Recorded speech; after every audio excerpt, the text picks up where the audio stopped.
sex trafficker, great rapper, charismatic actor, or genius businessman. These are titles that will fit Diddy perfectly, with the sex trafficker title being alleged, of course. But what exactly is the truth behind Diddy's rise to fame? And why is he always in the news for having done one bad thing or the other? Welcome back to Wise Guy TV, and today we will be taking a look at the most controversial person to ever grace the American music industry, Puff Daddy, aka Diddy. So, where do we even start from? His story is just all over the place. In times like this, we borrow from the wisdom of my buddy, Timon. We will start from the beginning of all beginnings, before Sean John Combs became Diddy. Chapter 1. The beginning before all beginnings. Although popularly known as Puff Daddy, P. Diddy, or simply Diddy, he was initially born Sean John Combs on the 4th of November 1969 in the Harlem neighborhood of New York City. I know he may look like a young man, but trust me, he's not so young. His dad served in the U.S. Air Force, and his mother was a model and teacher's assistant. This should have been the ideal family to grow up in back then, but if you know anything about life, it's that things rarely go the way we want them to.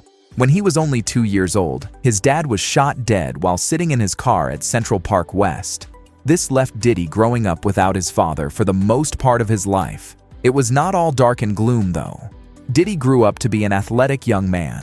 He even played football for the academy once, and went on to win a division title in 1986. He then graduated from Mount St. Michael Academy in 1987. If you hadn't guessed already, he was actually raised Catholic and served as an altar boy in his youthful days. He then went on to read business at the Howard University. Unlike his high school, however, he wouldn't finish his college education. He left after his second year in the institution. Chapter 2. Life before success. Life after school was a rather interesting one for Combs. In 1990, he interned with Uptown Records in New York. He was not one to be average, though. He worked hard and brought some of his experience from his college days to the workplace. Back in college, he was known to throw large parties which sometimes had an attendance of up to 1,000 people. He translated this skill to his role at Uptown Records. For instance, while with the label, he was tasked with promoting an AIDS fundraiser, and he didn't disappoint. The event was so well organized that they ended up selling more tickets than they had space for. Well organized is used sparingly here, of course.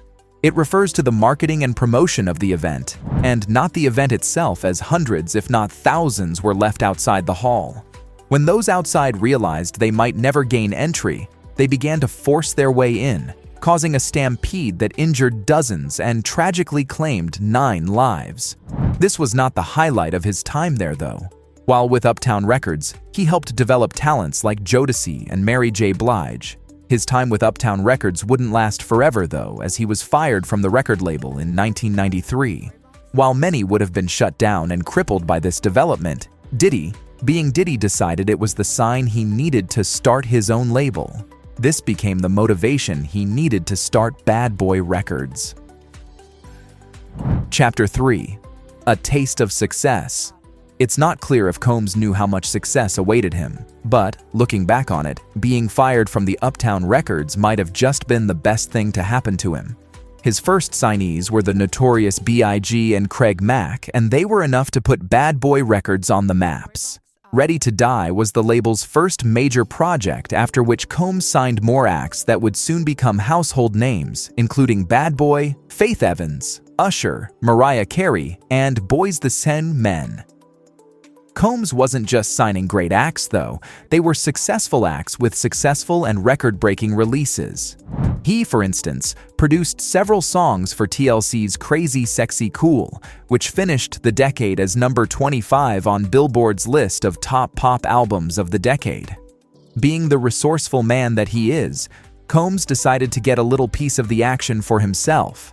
So, in the year 1996, he debuted in commercial rap with Can't Nobody Hold Me Down, which spent 28 weeks on the Billboard Hot 100 chart, peaking at number 1. Not bad for a debut, huh? This was the first time he would use the name Puff Daddy. Basically, success was singing his name everywhere in this period. His artists were topping the charts, and his single was no different. But in the words of Sir Denzel Washington, at your highest moment, be careful. That's when the devil comes for you.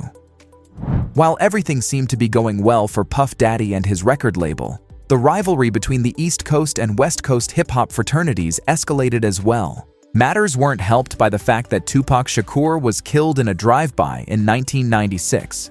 Many believed Puff Daddy had put the hit on him out due to their ongoing feud.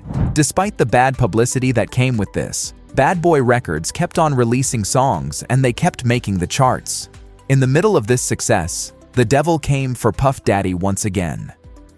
Christopher Wallace, aka the Notorious B.I.G., was murdered in a drive-by shooting on the 9th of March 1997.